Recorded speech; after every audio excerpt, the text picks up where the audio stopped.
네, 오늘 다 같이 하나님 말씀 보실 때 우리 히브리서 11장 말씀 함께 보시도록 하겠습니다.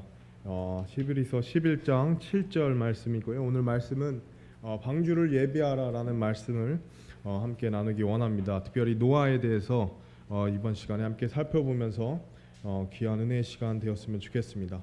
다시 한번 항상 귀한 자리 마련해 주시고 기회 주시는 목사님께 감사드리고요. 또 앞으로 있을 또 캠프에도 참 기대되는 마음인데, 하나님께서 오늘 오전 말씀처럼 그 안에서 우리 교제 가운데 즐거운 말, 또 적절한 말, 또 깊이 생각하고 하는 그런 그리스도 안에서의 풍성한 교제, 그리고 대화의 내용이 있었으면 좋겠습니다. 우리 그러면 함께 보실 때 제가 대표해서 히브리서 11장 7절 말씀 함께 보시도록 하겠습니다. 하나님 말씀에 이렇게 나와 있습니다. 믿음으로 노아는 아직 보지 못한 일들에 대해 하나님으로부터 경고를 받고 두려움으로 움직여 방주를 예비함으로 자기 집을 구원하였으며, 그것에 의해 세상을 정죄하고 믿음으로 말미암는 의의 상속자가 되었느니라. 아멘. 이 말씀을 위해 잠시 함께 기도하도록 하겠습니다. 사랑이 많으신 하나님, 감사합니다. 오늘 이 시간 주님께서 저에게 개인적으로나 또 우리 교회를 향해서 주님께서 주신 이 말씀 함께 나누고자 합니다. 우리가 살아가는 이 시대 가운데서 주님이 바라시는 모습, 또 주님이 원하시는 모습을 이 말씀을 통해 우리가 각자의 삶에 필요한 말씀이 잘 심겨지고 열매 맺을 수 있도록 시간 모든 것 주님께 의탁드리고 모든 것 주님을 의지하오니 주님께서 인도해 주시기 간절히 원합니다. 모든 것 감사드리며 예수님 이름으로 기도드립니다. 아멘. 감사합니다. 자리에 앉으시겠습니다.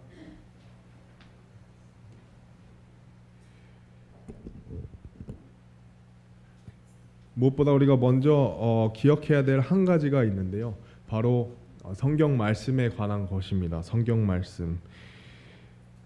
성경 말씀이 왜 그렇게 우리에게 귀중하고 왜 그렇게 우리에게 소중한가?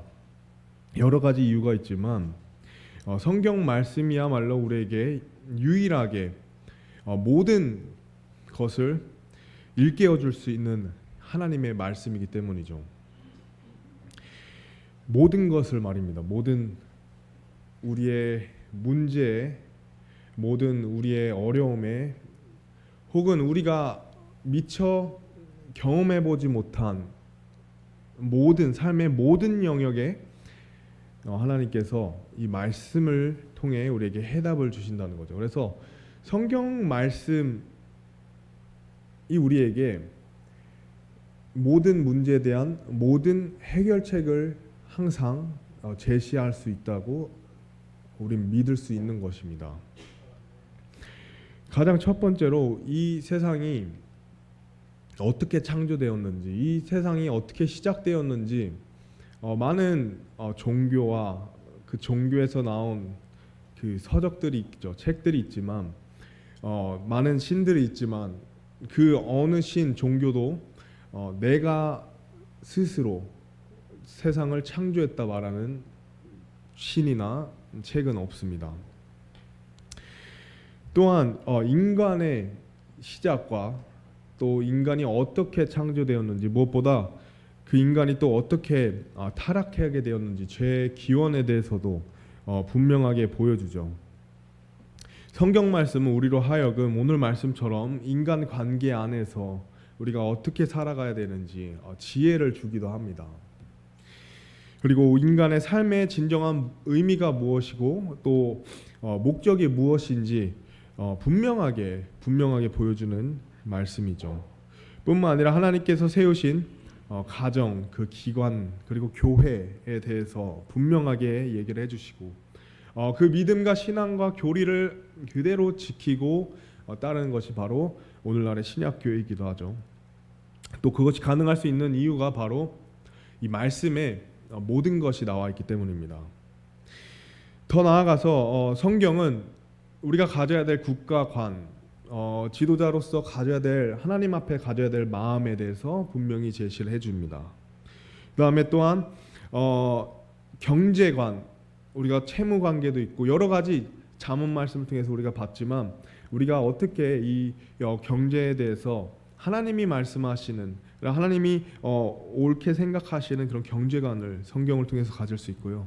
또 사랑이 무엇인가, 성경에서 말하는 사랑이 우리가 생각하고 있는 세상에서 말하는 굉장히 낮은 차원의 사랑이 아니라 굉장히 깊고 또 굉장히 차원이 높은 사랑을 우리에게 보여줌으로써 우리가 이 세상에서 인간들 안에서 말하는 그런 사랑이 아닌 하나님으로부터 오는 고차원적인 사랑을 또 행할 수 있다는 것이죠. 뿐만 아니라 우리가 사랑을 하는 것뿐만 아니라 우리가 무엇을 미워해야 되는지도 성경은 분명히 우리에게 말씀해주고 계십니다. 또 고난의 이유에 대해서도 말씀을 하시죠. 우리에게 이 세상에 고난이 왜 있는가, 그거에 대해서 분명히 이야기를 해줍니다. 하지만 무엇보다 성경 말씀이 가장 궁극적으로 우리에게 얘기해 주시는 것이 있다는 건 바로 이 죄로부터 이 구원받아서 우리가 영원한 생명을 얻을 수 있는 유일한 길이 되시는 바로 예수 그리스도를 우리에게 소개해 주고 또 말씀하고 있다는 것이죠. 그렇기 때문에 이 철학이라 하는 것은 항상 우리에게 많은 문제, 어떤 인간의 삶을 살면서 철학은 항상 우리에게 문제를 제시하지만 성경 말씀은 모든 문제에 대한 해답이 있다라는 것입니다. 그 사실이 우리 삶에 정말 굳건히 자리 잡아야 된다는 거죠. 성경은 하나님께서 성경을 통해서 문제만을 우리에게 제시해 주시고 그에 따른 해결책을 제시해 주지 않으신 적은 한 번도 없습니다. 항상 모든 것에 문제가 있다는 것을 항상 나타내시지만 항상 뒤따르는 해결책을 우리에게 제시해 줌으로써 우리가 어떤 상황, 어떤 문제, 어떤 어려움 가운데서도 계속 나아갈 수 있고 주님을 의지할 수 있는 책을, 그 말씀을 우리가 갖고 있다는 것이죠. 그러므로 성경 말씀에는 모든 것이 나와 있다는 것입니다. 모든 것, 모든 해답이 나와 있다는 것입니다. 근데 여기서 우리가 모든 것을 생각한다면 과연 그 범위를 우리가 어디까지 실감할 수 있을지, 근데 이제 오늘 우리가 이 말씀을 통해서도 성경은 모든 것의 문제와 모든 것의 해답을 가지고 있다라는 그 한 부분을 오늘 보여주고 있는데 바로 종말에 대해서 보여주고 있다는 사실입니다. 노아 사건은 세상의 종말을 보여주었습니다. 우리가 익히 알고 있는 재미있는 어떤 이야기고 참 흥미로운 이야기지만 사실 우리 잘 생각해 보시면 이 세상이 한번 하나님의 심판에 의해서 멸망당한 적이 있다는 사실입니다. 우리가 잘 생각해 보면 굉장히 흥미로운 사건입니다.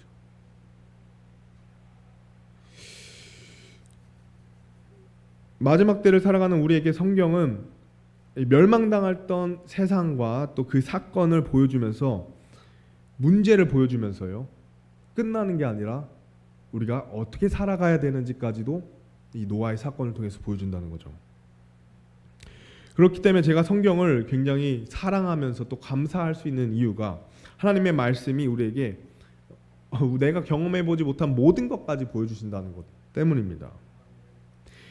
노아의 날들에 대해서 누가 어떻게 얘기하셨나? 바로 예수님께서 이와 같이 말씀하시죠. 누가복음 17장 말씀을 보면 노아의 날들에 이루어진 것 같이 사람의 아들의 날들에도 그러하리라. 노아가 방주로 들어가는 날까지 그들이 먹고 마시고 장가가고 시집가더니 홍수가 나서 그들을 다 멸하였느니라 라고 말씀하시죠.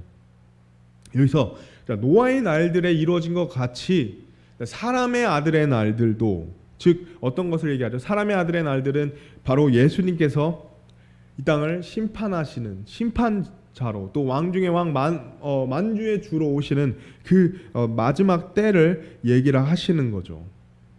그다음에 여기서 먹고 마시고 시집가고 장가가는 것, 이것은 또 어떤 것을 나타내는 걸까요? 바로 자기 중심적인 삶을 말하는 것입니다. 하나님을 완전히 잊어버리는 삶, 하나님을 내 삶에 하나님으로 모시지 않는 삶을 말하는 거죠. 내가 원하는 것을, 내가 원하는, 내가 바라는 사람, 대상 혹은 어떤 음식까지도, 그러니까 내가 원하는 것만을 생각하고 하나님께서 원하시는 것은 전혀 생각하지 않는 그런 삶을 말하는 것입니다. 노아의 날들에도 사람들이 자기를 위한 삶을 살았다는 것이죠. 사실 이 세상에 항상 그래 왔었습니다. 사람이 자기가 원하는 대로 살아가는 것이 이 세상의 모습이지만 유독 그 모습이 더욱더 짙어지고 더욱더 당연시됐다라는 거죠. 너무 당연시되니까 하나님의 뜻을 찾고 하나님이 원하신 대로 나아가고자 하는 사람들이 굉장히 드물게 되는 세상이었던 거죠. 노아의 날들의 세상이 이랬다는 건데 현재 이 세상의 모습이 어떠한지 우리도 사실 너무 잘 알고 있습니다. 우리가 하나님으로 모시지 않고 또 하나님을 두려워하지 않고 하나님 말씀에 귀를 기울이지 않는, 그러면서 내가 원하는 또 내가 조금이라도 내가 원하는 삶을 살지 못할까 두려워하는, 또 내가 원하는 내 자신의 목소리에 또 내 감정에 귀 기울이는 이 삶이 굉장히 극대화된 이 세상의 모습이 곧 노아의 날이자 또한 예수 그리스도가 다시 오시는 그 심판의 마지막 때의 모습인 것을 보여준다는 거죠. 문제가 제기된 겁니다. 근데 감사하게도 노아의 날들에 나타난 모습뿐만 아니라 우리는 노아의 날들에 하나님의 사람으로서 좋은 믿음의 간증을 남긴 노아를 볼 수 있습니다. 히브리서 11장 7절 말씀에 믿음의 그 반열에 오른 인물이죠. 그렇기 때문에 우리가 오늘 기억해야 될 한 가지는 이 시대상 우리가 어떤 문제에 대해서 우리가 집중하는 것이 아니라 하나님께서 항상 성경을 통해서 우리에게 문제를 제시해주고 보여주셨다면 항상 그에 맞는 해결책을 제시해주고 그 해결책을 우리가 바라보도록 하기 위해서 그 해결책을 제시해 주심으로 우리는 이 노아의 날들에 이 노아가 과연 어떤 삶을 살았는지, 그리고 그 노아를 통해서 우리가 하나님께서 이 마지막 때에 우리에게 원하시는 것이 무엇인지 그 해결책을 바라봐야 된다는 것이죠. 그렇다면 노아의 모습이 어땠을까요? 노아의 날들에 먹고 마시고 시집가고 장가가는 자기 중심적인 이 삶이 팽배했을 때 넘쳐나는 그런 삶 가운데 노아의 모습이 어땠나? 다름이 아닌 바로 방주를 짓는 삶이었습니다. 굉장히 심플하게 방주를 짓는 삶이었다는 거죠. 노아가 마지막 때의 심판의 날에 하나님께서 명령하신 대로 그저 방주를 짓는 삶, 그리고 그것이 오늘날 마지막 때를 걸어가는 그리스도인들을 향한 하나님께서 주신 해결책이라는 것이죠. 방주를 짓는 것, 방주를 짓는 삶, 이것이 오늘날 우리 마지막 때를 살고 있는 그리스도인들에게 동일한 사실인 거죠. 그렇다면 이 방주를 짓는 삶이 과연 어떤 삶인지, 그리고 이 방주를 짓는 삶이 과연 이 삶에 있어서 우리에게 필요한 것이 무엇인지 우리가 오늘 오후에 함께 살펴보도록 하겠습니다. 첫 번째로 방주를 짓기 위해서 우리가 필요한 것이 있다면 바로 하나님의 의가 먼저 절실히 필요합니다. 하나님께서 세상을 처음 창조하셨을 때, 그리고 홍수 이전 시대에 가장 이 세상에 나타난 뚜렷한 특징, 지금 굉장히 들으면 부러울 수도 있지만 특이점이 있다면 바로 인간의 수명이었습니다. 기본적으로 800세에서 900세까지 살 수 있었다고 합니다. 어떻게 이것이 가능했냐? 바로 창세기 1장 7절에 나오는 이 궁창에 의해서였는데요. 이 궁창은 우리가 상상하는 것 이상으로 하나님께서 만드신 이 창조 원리 중 하나인데, 궁창이라는 것이 이 지구를 둘러싸고 있고 그 위에 물이 있었습니다. 그리고 그 아래 물들은 이 땅에 있는 물이겠죠. 자, 궁창 위에 물들이 있었기 때문에 이 궁창 위에 물막으로 지구가 둘러싸여 있다고 생각하시면 됩니다. 근데 거기서 이제 이 궁창이 어떤 역할을 했냐 하면 바로 이 지구가 온전하게 보존될 수 있도록 한 것입니다. 그러면서 또 동시에 여러 가지 이 수명을 깎는, 지금 우리 수명을 깎아먹는 그런 여러 가지, 이제 여기 나오면 고주파, 뭐 저주파, 여러 가지 자외선 뭐 그런 것들이 있죠. 그런 것들을 막아내는 역할을 궁창이 했던 것이죠. 그래서 쉽게 말하면 인간이 비닐하우스에서 살아가는 그런 농작물과 같았다고 생각하시면 됩니다. 그러니까 굉장히 인간의 살아가기에 최적화된 환경이 하나님께서 제공해 주신 것이었죠. 그래서 이제 인간의 수명이 굉장히 길었다는 사실인데, 여기서 창세기 5장 말씀에 이제 몇백 년부터 오랫동안 살면서 주로 내용이 이렇게 나옵니다. 몇백 년을 살며 각 사람들이 자녀들을 낳았다, 이렇게 이 성경에서 계속해서 그 사람들에 대해서 말하고 있죠. 근데 우리가 생각해 본다면 800년 혹은 900년의 그 수명 동안 태어난 자녀들의 수를 생각해 본다면, 또 그 자녀들이 또 다른 자녀들을 낳는다고 생각해 본다면, 과연 이 기간 동안 얼마나 참 많은 사람들이 태어나고 또 태어나고, 그래서 우리가 생각할 수 있는 그런 인구가 그 상상 이상이 됐을 수도 있다는 거죠. 만약에 그냥 단순히 뭐 2명씩 낳는다고 해도 사실은 이 기간으로 쳤을 때 어떤 일정 기간을 두고 약 1명씩 뭐 2명씩 자녀가 태어난다, 최소의 인원으로 계산을 해봐도 800년, 900년이나 이 세월을 생각을 해보면 굉장히 많은 인구가 태어났고 그 땅에 가득했을 수 있었다는 사실이죠.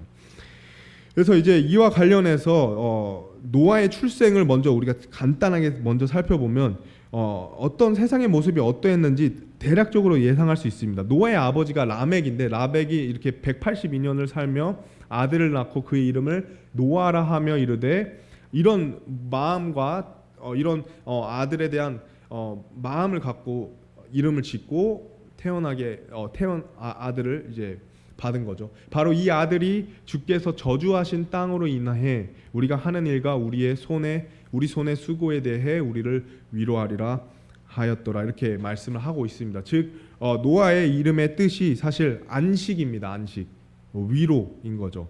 그래서 아들의 이름과 이 바램, 이 구절에 나온 바램으로 보아니 당시에 땅에 인구가 너무 많아서, 뭐 정확하게는 알 수 없지만 아마도 인구가 너무 많기 때문에 이 땅에 농작물들이나 혹은 먹을 것이 부족했을 수도 있고, 그런 좀 열악한 상황 가운데서 노아를 하나님께 이제 기도하면서 이런 이름을 짓고 이런 바람이 있었지 않을까라고 생각을 해볼 수 있습니다. 여러 가지 추측이 있을 수 있죠. 인구 밀도의 어떤 과도함이 원인이 됐을 수도 있다는 겁니다. 그러나 여기서 중요한 문제는 그것이 아닙니다. 인구가 많고 적고의 문제가 아니라 인류가 갖고 있는 이 죄에 대한 문제가 가장 컸었습니다.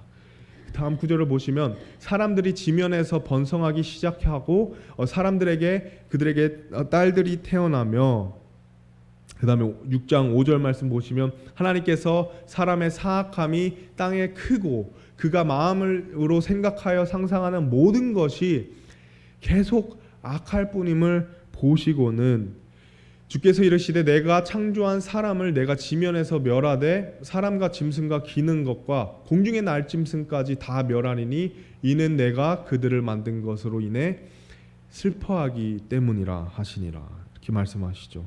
이 땅에 한 사람이 수백 년간 출생하면서 태어난 자녀들, 또 그 태어난 자녀들의 자녀들이 가득했는데, 문제는 인구의 밀도의 문제가 아니라 하나님께서 슬퍼하게 된 이유는 바로 그들의 생각, 즉 죄악이 가득했다라는 거죠. 오죽하면 하나님께서 근심하고 슬퍼하셨다라고 하셨을까요? 그들의 생각과 그들이 상상하는 것이 모두 다 악할 뿐이라고 얘기하시죠. 그러면서 이제 결국 심판하시기로 하십니다.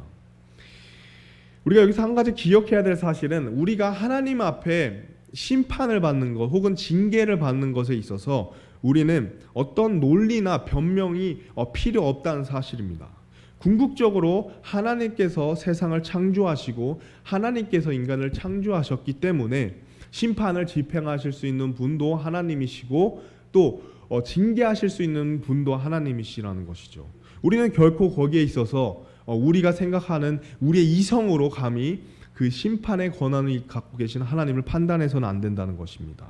그러나 모든 사람이 심판을 받아야 마땅한 이 상황 가운데서 우리는 여기서 하나님께서 자신이 보여주신 은혜와 의를 볼 수 있다는 사실입니다. 그 의와 은혜는 바로 노아를 통해서 임한 거죠. 그러나 노아는 주의 눈앞에서 은혜를 입었더라. 노아의 세대들은 이러하니라. 노아는 자기 세대 사람들 가운데서 의인이며 완전하였고 노아는 하나님과 함께 걸었으며. 노아의 날들에 모든 인간을 향해서 하나님의 마음, 슬픈 마음, 근심하는 마음, 이 세상의 모든 사람들의 죄악된 모습을 우리가 방금 보았지만 또 그 이후로 심판하실 수 있는 하나님을 보았지만 그 가운데서 유독 한 사람이 하나님 앞에 굉장히 의로웠다는 사실이죠. 왜냐하면 그에게 하나님의 은혜가 있었기 때문입니다. 노아의 은혜는 결코 노아 스스로 얻게 된 것이 아니라 이것 또한 하나님께서 노아에게 주신 것이고 또 노아는 그것을 믿음으로 받아들인 것이죠. 그렇기 때문에 우리는 구약이나 신약이나 노아의 날들이나 오늘날이나 우리에게 여전히 지금도 필요한 것이 한 가지가 있는데 바로 그것이 하나님의 의라는 것입니다. 하나님의 의. 그러나 그 의는 모든 사람을 향해 있었지만 안타깝게도 오직 그 의를 믿음으로 받아들이는 자들에게만 그 의가 임한다는 것이죠. 믿음으로 노아는 구약시대 심판 임하기 전에 세상에 살았던 노아 또한 이 믿음으로 노아는 아직 보지 못한 일들에 대해 하나님으로부터 경고를 받고 또 두려움으로 움직여 방주를 예비함으로 자기 집을 구원하였으니 그것에 대해 세상을 정죄하고 믿음으로 말미암아 어떤 존재가 되었죠? 의의 상속자가 되었느니라. 믿음으로, 그죠? 믿음으로 의의 상속자가 되었다는 거죠.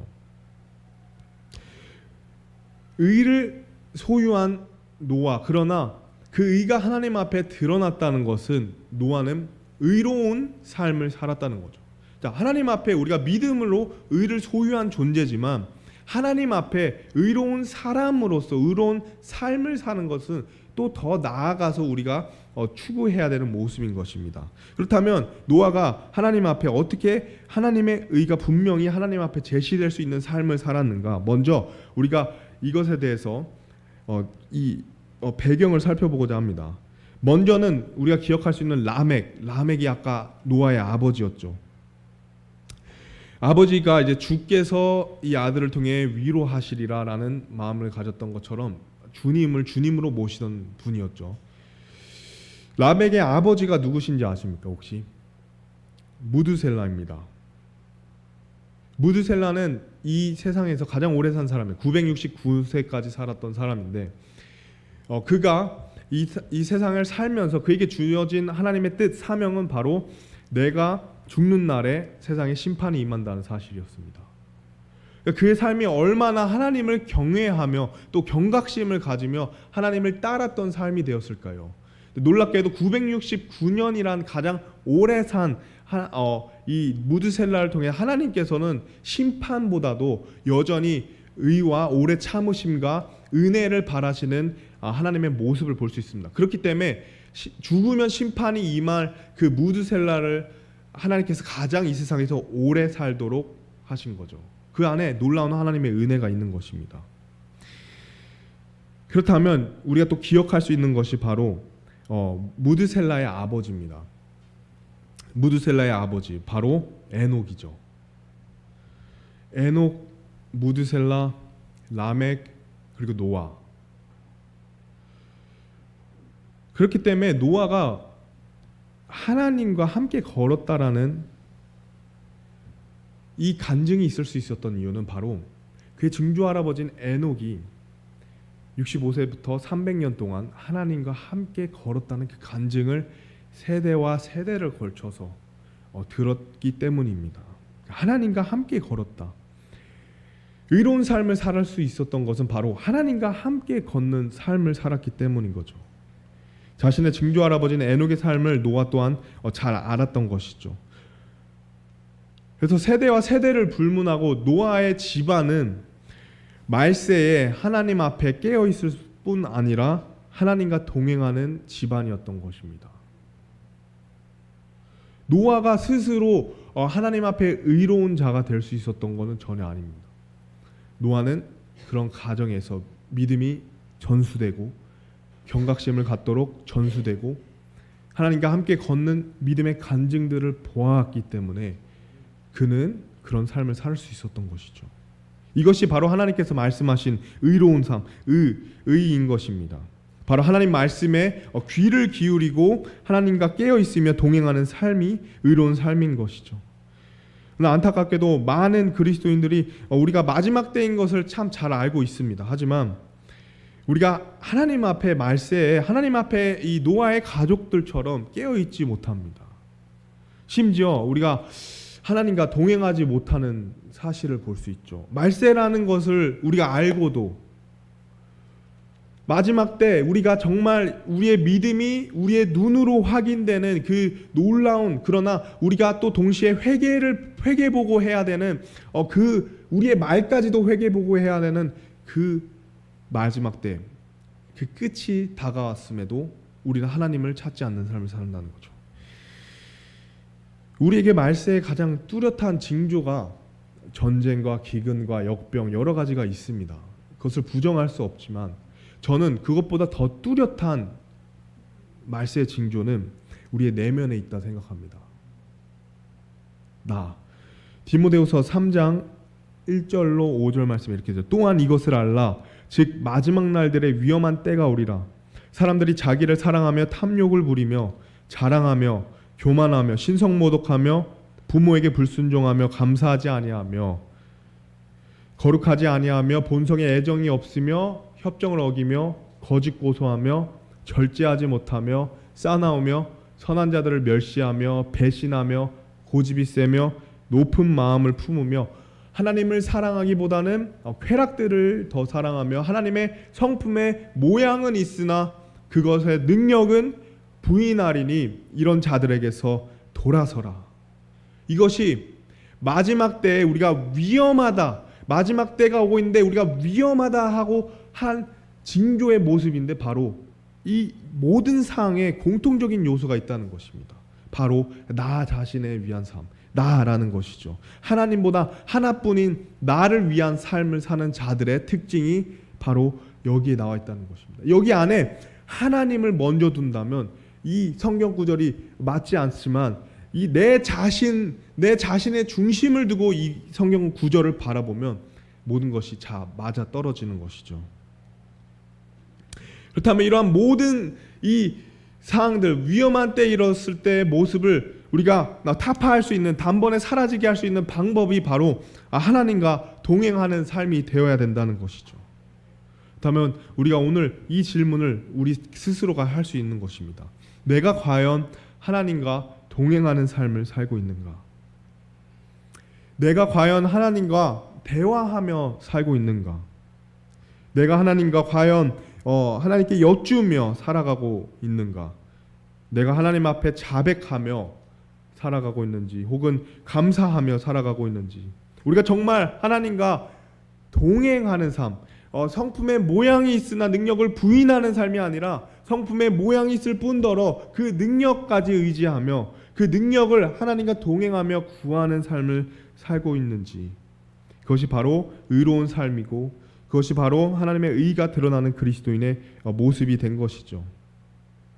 노아에게 하나님께서 방주를 지으라 명령하실 수 있었던 가장 큰 이유는 그가 하나님과 동행하는 자였기 때문입니다.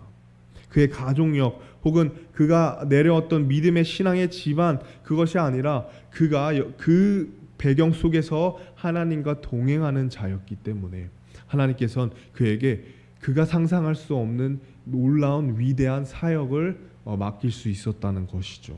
또한 우리 삶도 마찬가지입니다. 내가 하나님과 동행할 때, 내가 하나님과 동행하는 삶을 살아갈 때 내가 생각할 수 없는 위대한 하나님의 일을 우리에게 하나님께서 맡기실 수 있고 또 우리가 알 수 있고 또 들을 수 있다는 거죠. 그러나 내가 하나님과 동떨어진 삶을 산다면, 내가 교회를 다니고 내가 집안에 믿음의 집안이 안에 있을지라도 내가 하나님과 동떨어진 삶을 살면 결코 나에게 하나님의 위대한 이 사역을 동참할 수 있는 기회를 얻지 못한다는 것입니다. 그렇기 때문에 마지막 때에 하나님께서 우리에게 요구하시는 것이 바로 방주를 짓는 삶입니다.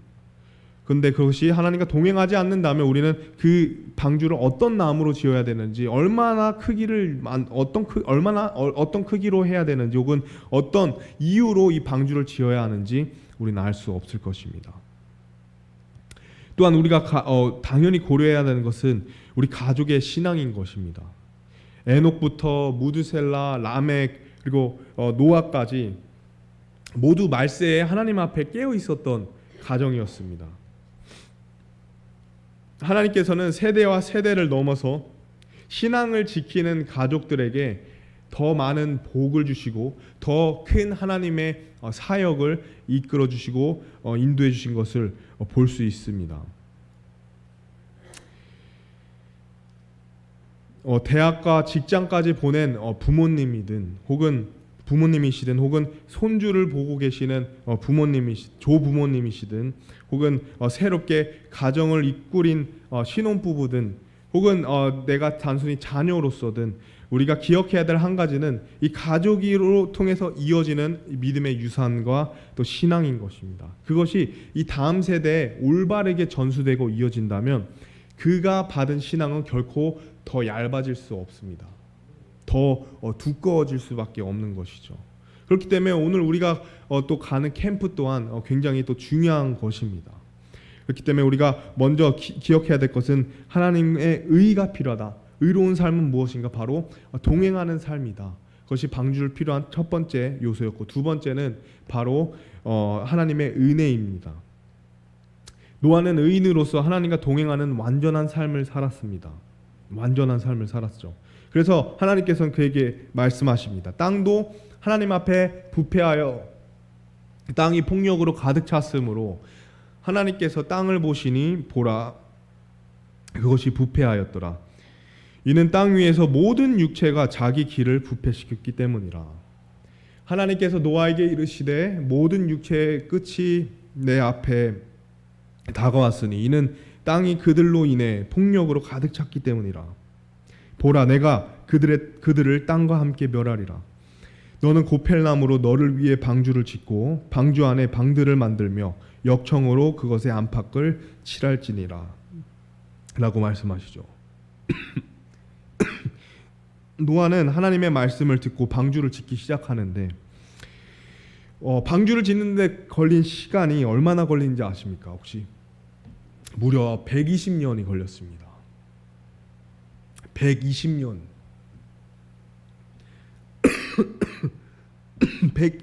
120년 동안 방주를 지었다는 사실이죠. 그런데 창세기 7장 1절 말씀을 보면 방주를 다 짓고 이제 방주로 들어오라. 120년이 지난 후에도 노아가 하나님 앞에 어떤 존재였는지 너무 잘 나와 있다는 거죠. 말씀을 보시면 주께서 노아에게 이르시되 너와 내 온 집은 방주로 들어오라. 내가 이 세대 가운데서 내 앞에 의로운 것을 내가 보았느니라 라고 말씀하십니다. 그러면서 저는 너무나도 궁금했습니다. 어떻게 120년 동안 방주를 지으면서 하나님 앞에 끝까지 의로운 자로 남을 수 있었을까? 120년이란 세월 동안 또 하나님이 어떻게 그를 의로운 자로 인정해 줄 수 있는가? 전혀 하나님 앞에 죄를 짓지 않는 삶을 살았는가? 혹은 그 가정이 어떤 불화 없이 120년 동안 방주를 지을 수 있었는지, 어쩌면 우리가 모르는 크고 작은 문제들이 또 불화와 핍박과 또 고난들까지 그들을 지치게 하거나 혹은 주저앉고 싶게 만들진 않았을까 하면서 참 궁금했었습니다. 노아가 결코 스스로 완전한 삶을 혹은 문제가 없는, 죄가 없었던 혹은 어려움이 없었던 120년을 보냈었다라고 말할 수도 없을 것이었습니다. 생각해보면 120년 동안 노아가 방주를 만들면서 무거운 것을 들다가 다치기도 했을 거고, 역청으로 하다가 이제 벌에 쏘일 수도 있고요, 또 나무 가시가 손가락에 찔렸을 수도 있고, 배가 너무 아프고 몸이 너무 아파서 도무지 일을 진행할 수 없을 때도 있었을 것입니다.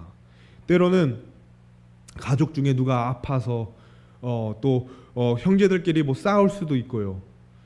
일이 진행되기 어려웠을 수도 있었겠죠. 때로는 그 지역에 있는 사람들이 대개 몰려와 가지고 이제 방해하고 또 어떻게 하죠? 또 비난하고 또 조롱하는 그런 일들로 인해서 마음이 낙심되고 좌절하고 또 상했을지도 모릅니다. 때로는 도무지 언제 이 일이 끝날까 하며 하염없이 울었을 수도 있을 것이죠. 도대체 내가 하나님께서 명령하신 이 말씀대로 이 거대한 방주를 언제 다 지을 수 있을까? 언제까지 막 가족들이 힘들어하는, 가족들이 핍박을 받으면서 어려워하는 그런 모습들을 보면서 가장의 그 마음의 무게가 얼마나 또 무거웠을지, 또 그런 이 나무들 필요한 재료들 어디서 내가 더 구할 수 있을지 우리가 잘 생각해 본다면 노아 또한 사람이었기 때문에 이 현실적인 문제와 또 이 신앙을 지키면서 살아가는데 여러 가지 어려움들이 당연히 있었을 것입니다. 우리 또한 그렇습니다. 하나님 말씀을 두고 방주를 짓는 삶, 신앙을 지키는 삶, 마지막 때에 가면 갈수록 더 어렵고 벅찬 이 삶, 개인적으로나 혹은 또 가족 안에서 우리를 어렵게 하는 일들이 있을 것이죠.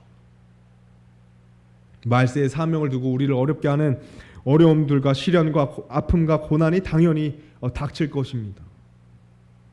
도대체 예수님이 언제 오실지, 심지어 내 주변에 예전같이 믿음을 지키지 않고 떠나는 사람들이 있는가 하면, 혹은 하나님 앞에 여전히 깨어있지 못한 사람들을 내가 보고 또 나의 신앙에 대해서 비웃는 사람들, 조롱하는 사람들, 또 내 삶을 힘들게 만드는, 내 믿음의 삶을 힘들게 만드는 크고 작은 현실적인 문제들, 이것이 교회 안에서나 혹은 교회 밖에서나 내 가정에서나 혹은 내가 있는 사회에서 내가 이 신앙의 방주를 짓는데 어려움을 피할 수 없는 이 삶이 노아의 때나 오늘날 우리의 삶이나 마찬가지라는 것이죠.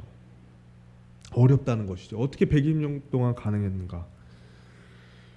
우리가 여기서 그러나 주목할 수 있는 것이 바로 이것이 가능할 수 있었던 것이 하나님의 은혜라는 것이죠.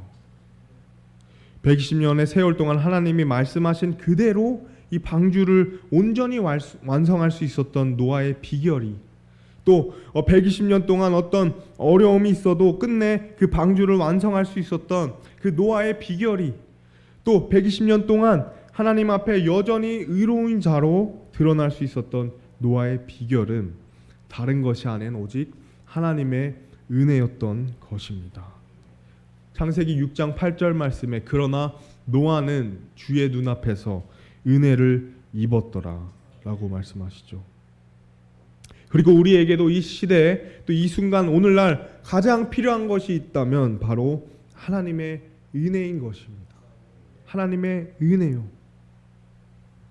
성경 말씀은 하나님의 은혜에 대해서 이렇게 말씀하고 계십니다. 또한 율법이 들어온 것은 범죄가 넘치게 하려 함이었으나 죄가 넘친 곳에 은혜가 더욱더 넘쳤나니. 또한 고린도후서 9장 8절 말씀에 하나님께서 모든 은혜를 너희에게 넘치게 하실 수 있나니 이것은 너희가 항상 모든 것에 전적으로 넉넉하여 모든 선한 일을 풍성히 하게 하려 하심이라 라고 말씀하시죠. 또한 요한일서 4장 4절에 어린 자녀들아 너희는 하나님께 속하고 또 그들을 이겼나니 이는 너희 안에 계신 분께서 세상에 있는 그보다 더 크시기 때문이라 라고 말씀하십니다. 즉 방주, 우리의 신앙의 방주를 짓기 위해서는 하나님의 은혜가 없이는 결코 불가능하다는 것이죠. 하나님의 은혜는 하나님과 동행함 속에서 더욱 짙어지는 것입니다. 하나님의 은혜는 우리가 하나님의 일을 할 때 넘치게 된다는 것이죠. 하나님의 은혜는 우리에게 무한한 용서와 또 격려와 또 우리에게 격려를 주면서 동시에 내가 하나님 안에서 배울 수 있고 성장할 수 있고 성숙할 수 있는 모든 것이 합력하여 이루는 선과도 같다는 것입니다. 하나님의 은혜 안에 거한다는 것이 반드시 우리가 어려움을 겪지 못 않는다는 것은 아닙니다. 신앙생활은 항상 전쟁과도 같고 영적 전투와도 같고 결코 쉬운 길이 아닙니다. 좁은 길이죠. 무겁죠. 또 버겁죠. 어렵지만 그 안에서 내가 누릴 수 있는 것이 바로 하나님의 은혜인 것이죠. 가나안 땅을 들어가기 위해서는 광야를 통과해야 되고, 예수님께서 우리에게 영원한 생명을 주시기 위해서는 십자가의 고난이 필요했고, 또한 우리가 영적 전쟁의 승리를 위해서는 영적 전투가 필요한 것처럼 우리가 이 어렵고 힘든 삶 가운데서도 이 하나님의 은혜를 통해 우리가 하나님의 은혜를 의지할 때에 하나님께서는 우리가 할 수 없는 그 방주를, 우리의 신앙의 방주를 완성시킬 수 있는 분이라는 사실입니다.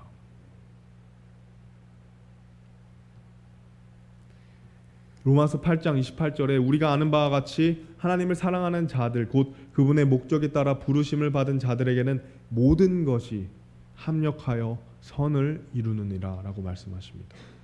그렇기 때문에 우리가 방주를 단순히 짓는 것이 나의 노력, 어떤 나의 의 혹은 내가 반드시 해야 된다 이것이 아니라 바로 우리가 하나님께로부터 오는 그 은혜를 힘입어서 하나님을 오히려 더욱더 의지하면서 또 하나님과 동행하면서 나의 어려움 또한 하나님께 맡기고 나의 힘듦 또한 나의 아픔 또한 하나님께 맡길 때에 더욱더 넘치는, 죄 가운데 더욱더 넘치는, 우리의 어려움과 고난 가운데 더욱더 넘치는 하나님의 은혜를 통해서 이 방주를 이룰 수 있고, 그 은혜야말로 우리에게 가장 필요한 것입니다. 마지막으로 방주를 짓기 위해 필요한 하나님의 언약인 것이죠. 우리가 첫째로 봤을 때 하나님의 의가 필요했다는 거고, 두 번째가 바로 하나님의 은혜가 필요하고, 세 번째가 바로 하나님의 언약, 즉 약속이 우리에게 필요하다는 사실입니다. 창세기 6장 14절로 말씀을 보시면 이제 노아에게 정확하게 어떤 것으로 만들어야 될지 말씀을 하십니다. 너는 고펠나무로 너를 위해 방주를 짓고 방주 안에 방들을 만들며 역청으로 그것의 안팎을 칠할지니라.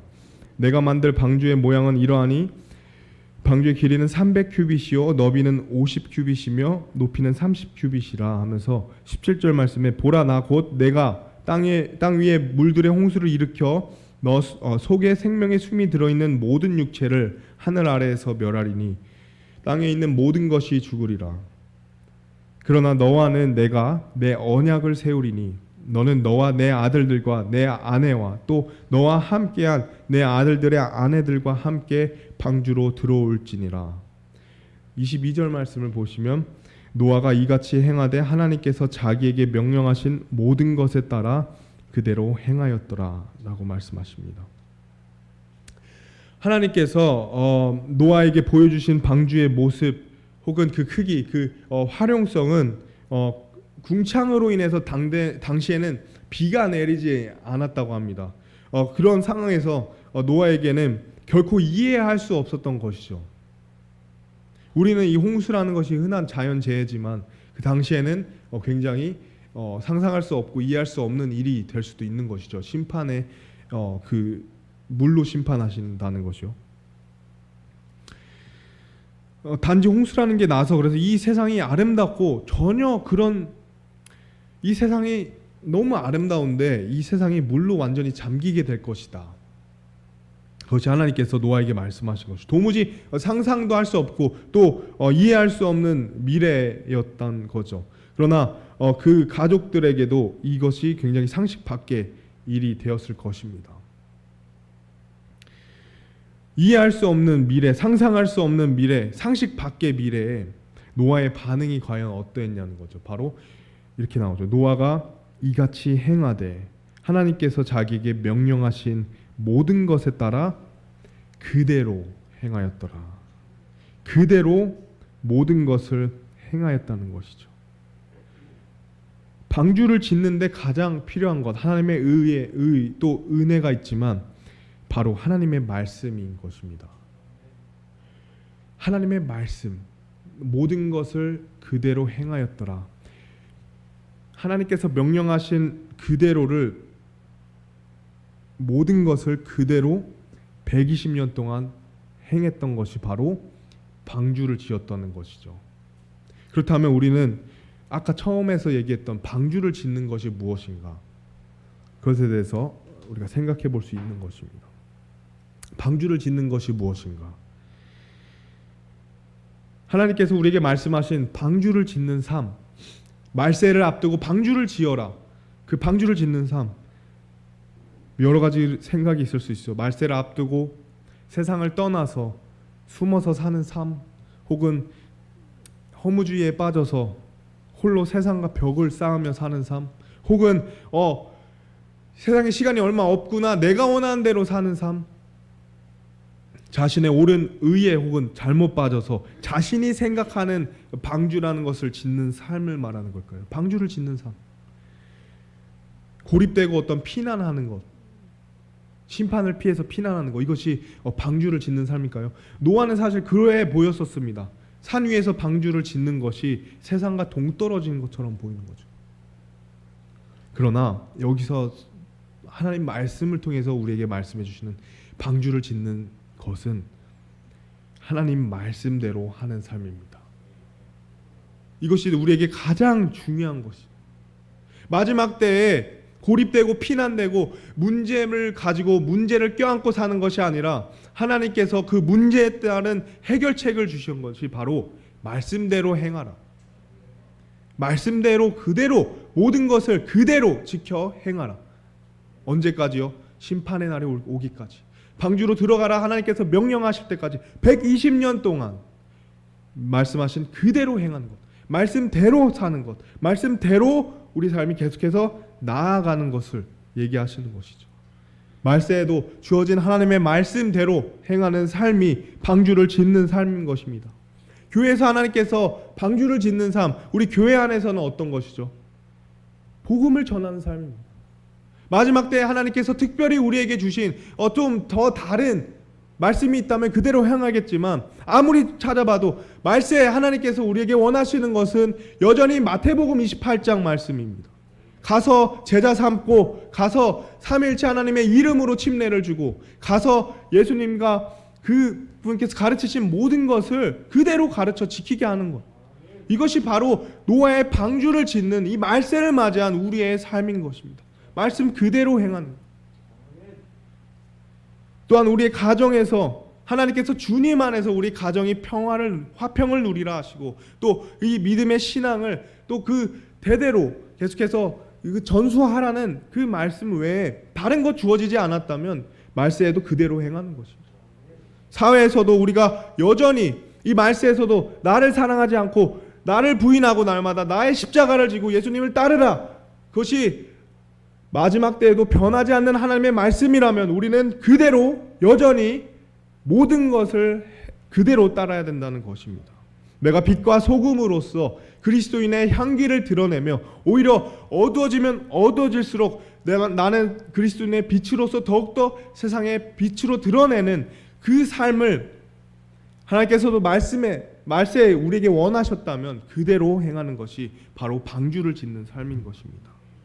방주를 짓는 삶은 결코 변하지 않는 하나님의 말씀대로 사는 삶인 것입니다. 환경과 세상과 사람의 마음과 우리의 믿음이 변할지라도, 사람들의 믿음이 변할지라도 우리는 그대로 하나님께서 말씀하신 그대로를 행하는 것입니다. 창세기 7장 5절에 노아가 주께서 자기에게 명령하신 모든 것에 따라 행하였더라 라고 말씀하십니다. 노아는 하나님의 은혜 가운데 자신에게 주신 사명을 끝까지 지킴으로 방주를 완성하였고 의로운 자가 되었습니다. 그래서 오늘 본문 말씀처럼 믿음으로 노아는 아직 보지 못한 일들에 대해서 하나님으로부터 경고를 받고 두려움으로 움직여 방주를 예비함으로써 자기 집을 구원하였으니 그것에 대해 세상을 정죄하고 믿음으로 말미암는 의의 상속자가 되었다라는 간증을 남길 수 있는 것입니다. 우리는 말세를 살아가며 무엇을 짓고 있습니까?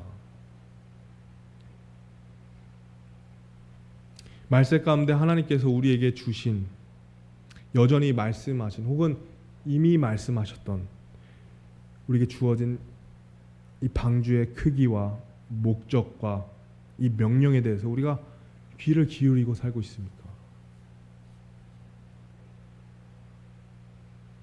내 삶이 어떻고, 내 가정의 모습이 지금 어떻고, 교회를 향한 나의 마음이 이 말세 우리가 어떠냐 이거죠. 우리는 계속해서 우리 신앙의 방주를 지어야 합니다. 오늘 말씀처럼 방주를 짓는 삶은 곧 우리의 하나님께서 우리에게 주신 말씀 그대로를 지켜 행하는 삶인 것입니다.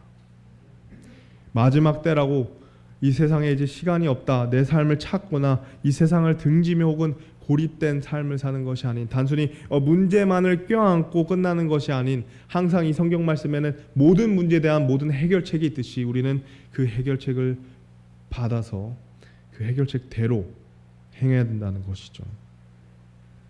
담대하게, 꾸준하게, 또 신실하게 복음을 전하고 혼을 건지며 우리 말씀 가운데서 하나님과 동행하며 하나님 안에서 깨어있는 삶을 살아야 되고, 그런 가정을 이뤄야 되고, 그런 가정을 세워야 되고, 그 가정의 자녀들이 계속해서 오늘 노아의 가정처럼, 집안처럼 우리 신앙이 계속 전수돼야 된다는 거죠.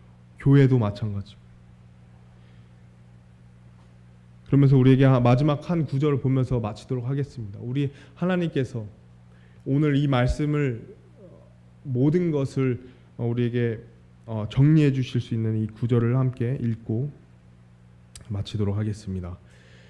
화평의 바로 그 하나님께서 너희를 온전하게 거룩히 구별하시기를 원하며, 또 너희의 온 영과 혼과 몸이 우리 주 예수 그리스도께서 오실 때까지 흠없이 보존되기를 내가 하나님께 기도하노라.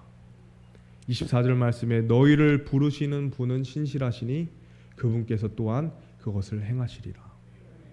우리에게 주어진 놀라운 하나님의 사명, 혹은 우리에게 주어진 놀라운 이 말씀을 하나님과 동행할 때 하나님께서 신실하게 그것을 이루어 주실 것을 우리가 믿으며, 또 하나님께서 온 영과 혼과 몸이 예수님을 만날 그날까지 보존되시기를 간절히 원하시는 그 마음을 우리가 생각하면서 우리가 정말 더욱더 이 마지막 때에 이 말씀을 지켜 행하는 교회로, 개인으로 남아있길 원합니다. 우리 또 마지막으로 우리 캠프 때 사실 다른 것이 아니라, 캠프 때는 우리가 갖고 있는 현실적인 문제와 어려움과 고증들을 다 잠시 내려놓고 온전히 하나님의 음성 말씀에 집중할 수 있는 너무나도 좋은 기회입니다. 아직도 늦지 않았었고요. 또 그런 기회가 있을 때 우리가 정말 마지막 때 내 개인의 혹은 내 가정의, 내 교회에 하나님께서 원하시는 것이 무엇인지 우리가 또 가시는 분들은 그런 마음으로 또 그런 일들이 있기를 기도해 주시고, 또 아직 마음에 좀 주저하시는 분들이 있으면 얼마든지 늦지 않았습니다. 얼마든지 함께 참여해 주시고 주님을 더욱더 갈급해야 하는 그런 시간이 되었으면 좋겠습니다. 우리 잠시 기도하시겠습니다. 하나님 아버지,